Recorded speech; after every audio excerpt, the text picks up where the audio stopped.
Hello guys, പത്രമാൻ്റെ പുതിയ episode റിവ്യൂയിലേക്ക് എല്ലാവർക്കും സ്വാഗതം. അങ്ങനെ നമ്മുടെ ദേവയാനി വിളിച്ച് നയനോട് പറയുവാണ്, ആരൊക്കെ എന്തൊക്കെ പറഞ്ഞെന്ന് പറഞ്ഞാലും ഞാനല്ലേ നിന്നോട് കിടക്കരുതെന്ന് പറഞ്ഞേ. അപ്പം കിടക്കാതിരിക്കേണ്ടത് ആര് പറഞ്ഞ് കേട്ടിട്ടാ? ഞാൻ പറഞ്ഞിട്ടാണോ അതോ മുത്തശ്ശിയും കൊണ്ട് നീ കിടത്തണം എന്ന സമ്മതം മേടിപ്പിക്കുമായിരുന്നോ വേണ്ടേ എന്നൊക്കെ ചോദിച്ച് ദേഷ്യപ്പെടുവാണ് കേട്ടോ. ഇതൊക്കെ കേൾക്കുമ്പോൾ നയന് പറയുകയാണ്, അമ്മയ്ക്ക് ഇഷ്ടമല്ലേ ഞങ്ങളിപ്പോൾ തന്നെ മാറിക്കിടന്നോളാം അമ്മേ, കുഴപ്പമൊന്നുമില്ല എന്നും പറഞ്ഞ് ഫോൺ വെക്കുവാണ്. എന്നിട്ട് നേരെ നയന പായൊക്കെ എടുത്തുകൊണ്ട് റൂം മാറുവാണ് കേട്ടോ. അപ്പോൾ ആദർശ് പറയുന്നുണ്ട്, നമ്മൾ ഇങ്ങനെ കിടക്കാൻ മുത്തശ്ശിയെ സമ്മതിച്ചല്ലേ, മാറേണ്ട കാര്യമുണ്ടോ എന്ന് ചോദിക്കുമ്പോൾ നയന പറയുകയാണ്, അത് ശരിയാണ്, പക്ഷെ അമ്മ സമ്മതിക്കാത്തത് അമ്മ പറഞ്ഞ പോലെ നമ്മൾ പോയി ചോദിച്ച് മാറ്റരുതായിരുന്നു. അതിൽ നമ്മുടെ ഭാഗത്തും തെറ്റുണ്ട് ആദർശേട്ടാ എന്ന് പറഞ്ഞ് റൂമിൽ നിന്ന് പയ്യെ പോവുക കേട്ടോ. എന്നിട്ട് പറയുന്നുണ്ട്, എനിക്കൊന്നും പറ്റുകയില്ല, തൊട്ടപ്പുറത്തെ മുറിയിലല്ലേ കിടക്കുന്നത്, അല്ലെങ്കിലും അമ്മയ്ക്ക് ഇപ്പോൾ ഏറ്റവും കൂടുതൽ വെറുപ്പ് എന്നോടാണ്.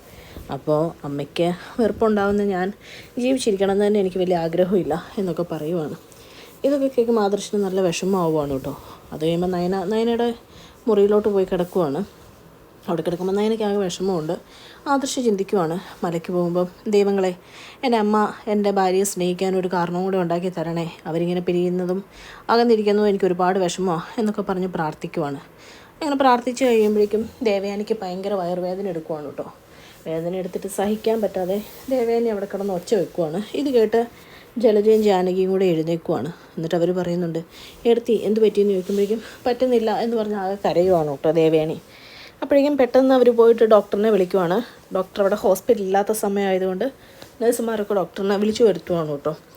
എന്നിട്ട് ദേവയാനീനെ ICUയിലോട്ട് കൊണ്ടുപോവാണ്. അവർ ബ്ലഡ് ടെസ്റ്റ് എടുക്കലും ചെക്ക് ചെയ്യുകയോ അങ്ങനെ കുറേ കാര്യങ്ങൾ ചെയ്യുവാണ്.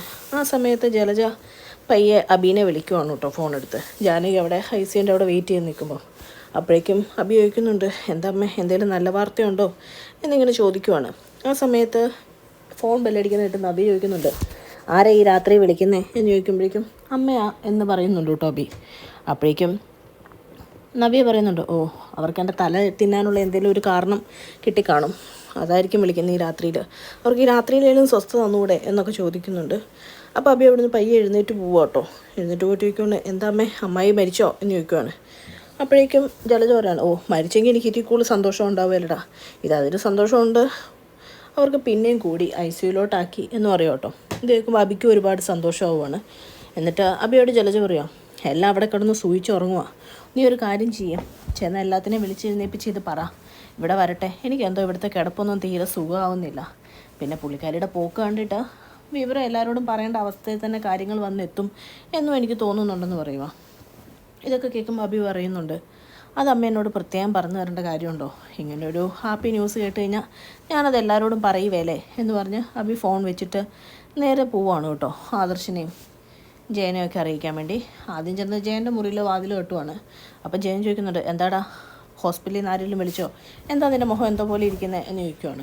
അപ്പോൾ പറയാണ്, അല്ല അമ്മ വിളിച്ചിരുന്നു, അമ്മയ്ക്ക് പിന്നെയും തീരെ വയ്യാണ്ടായി, ICUയിലോട്ട് മാറ്റിയെന്ന് പറയുക കേട്ടോ. ഇത് കേൾക്കുമ്പോൾ ജയന് ഒരു ഷോക്കാവുകയാണ്. ഞാൻ പറയുന്നുണ്ട്, കുഴപ്പമൊന്നും ഇല്ലായിരുന്നല്ലോ, എന്ത് പറ്റി പെട്ടെന്ന് എന്ന് ചോദിച്ചിട്ട് പറയാണ്, ഞാൻ എന്തായാലും ഹോസ്പിറ്റലിൽ വരെ പോവാം എന്ന് പറയുക കേട്ടോ. അപ്പോഴേക്കും അബി പറയുന്നുണ്ട്, ഞാനും വരാം, ആദർശ് എന്നോടുകൂടെ പറയാമെന്ന് പറയുന്നുണ്ട് കേട്ടോ. അപ്പോഴേക്കും ജയൻ പറയുന്നുണ്ട്, എന്തിനാണ് എല്ലാവരും ഉറങ്ങുന്നവരെ വിളിച്ചെഴുന്നേപ്പിക്കുന്നത്, അവരൊക്കെ ഉറങ്ങിക്കോട്ടെ, ആരോടും പറയണ്ട എന്ന് പറഞ്ഞ് ജയൻ അവിടെ നിന്ന് പോവുക കേട്ടോ. എന്നിട്ട് പറയുന്നുണ്ട്, നീ ഇതിലെ കൂടെ നടന്ന് ഇതെല്ലാവരോടും ഫ്ലാഷാക്കാൻ പോകണ്ട എന്ന് പറയുവാണ്. അത് കഴിയുമ്പോഴേക്കും അബി വിളിച്ചിട്ട് ജലജയോട് പറയുന്നുണ്ട്, ഞാൻ അമ്മാവനോട് പറഞ്ഞിട്ടുണ്ട്, ആദർശനോട് പറഞ്ഞില്ലേ എന്ന് ജലജ ചോദിക്കുവാണ് കേട്ടോ. അപ്പോഴത്തേക്കും അബി പറയുന്നുണ്ട്, അമ്മാവൻ പറഞ്ഞു എല്ലാവരെയും വിളിച്ചെഴുന്നേൽപ്പിക്കേണ്ട ഈ രാത്രിയിൽ, അതുകൊണ്ട് പറഞ്ഞില്ല എന്ന് പറയുവാണ്. അത് ജലജയ്ക്ക് അത്ര ഇഷ്ടപ്പെടുന്നില്ല. എങ്കിലും ജാനകി അടുത്തിരിക്കുന്നതുകൊണ്ട് ഒന്നും മിണ്ടാൻ പറ്റാത്തതുകൊണ്ട് ഫോണങ്ങ് വെക്കും കേട്ടോ. അപ്പോൾ ജാനകി ചോദിക്കുന്നുണ്ട്, എന്ത് പറ്റിയെന്ന് ചോദിക്കുമ്പോഴേക്കും, അല്ല ഞാൻ അബിയെ വിളിച്ച് പറഞ്ഞായിരുന്നു, അവൻ ഏട്ടനോട് പറഞ്ഞു, ഏട്ടനിങ്ങ് വരുവാ എന്ന് പറയും കേട്ടോ. അപ്പോഴത്തേക്കും ജാനകി ചോദിക്കുന്നുണ്ട്, അതെന്തിനാ ഇപ്പോൾ രാത്രിയിൽ അവരെയൊക്കെ വിളിക്കാൻ പോയത്, ഇതൊരു ഹോസ്പിറ്റലല്ലേ, നമുക്ക് ചെയ്യാവുന്ന കാര്യങ്ങളല്ലേ ഉള്ളൂ എന്നൊക്കെ പറയുമ്പോഴേക്കും ജലജ പറയുന്നുണ്ട്, അതൊന്നും പറഞ്ഞാൽ പറ്റില്ല, ആണുങ്ങൾ ആരെങ്കിലും വേണം, ഓടേണ്ട വന്നു കഴിഞ്ഞാൽ, അപ്പോൾ പിന്നെ ആ സമയത്ത് ചിന്തിച്ചിട്ട് കാര്യമൊന്നുമില്ല എന്ന് പറയുവാണ്.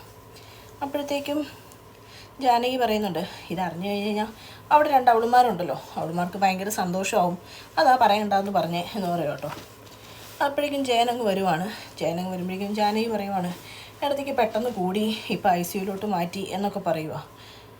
അപ്പോഴത്തേക്കും ജയൻ പറയുന്നുണ്ട്, എന്ത് ചെയ്യാനാണ്, വീട്ടിൽ ഫുള്ള് പ്രശ്നങ്ങളല്ലേ, പിന്നെ എങ്ങനെ കൂടാതിരിക്കുമെന്ന് പറയുമ്പോഴത്തേക്കും അതിന് കാരണം ഏട്ടൻ്റെ മരുമക്കൾ തന്നെയാണ് എന്ന് ജലജയും ജാനകിയും പറയും കേട്ടോ. അപ്പോഴത്തേക്കും പറയാണ്, എൻ്റെ മരുമക്കളല്ല പ്രശ്നം ഉണ്ടാക്കുന്നത്, ഇവിടെ വന്നും പ്രശ്നം ഉണ്ടാക്കിയത് നിൻ്റെ മരുമകളല്ലേ, അതിനെപ്പറ്റി നിനക്കൊന്നും പറയാനില്ലേ ജാനകി എന്ന് ചോദിക്കും കേട്ടോ. അപ്പോഴത്തേക്കും ജാനകി അതിന് കാരണം ഏട്ടൻ്റെ മരുമകൾ തന്നെയാണ്, അവിടെ അനിയത്തി ഇവിടെ എന്തിനാണ് അനിയെ കാണാൻ വേണ്ടി വന്നതെന്ന് ചോദിക്കുമ്പോൾ ജയൻ പറയുന്നുണ്ട്, അനിയെ കാണാനൊന്നും അല്ല നന്ദു വന്നത് ദേവയാനീനെ കാണാനാണ്. വന്നു കണ്ടു, അവളങ്ങ് പോയി. അതിന് ഇത്രയും മാത്രം പ്രശ്നം നിൻ്റെ മരുമകളല്ലേ ഉണ്ടാക്കിയത്, അതല്ലേ കാര്യങ്ങളൊക്കെ ഇങ്ങനെ ആയത് എന്ന് ചോദിക്കും കേട്ടോ.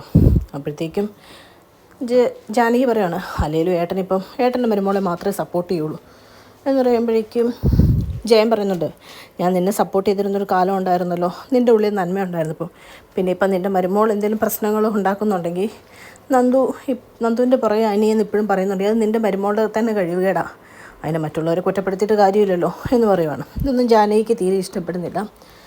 അത് കഴിയുമ്പോൾ കാണിക്കുന്നത് അബീനെയാണ് കേട്ടോ.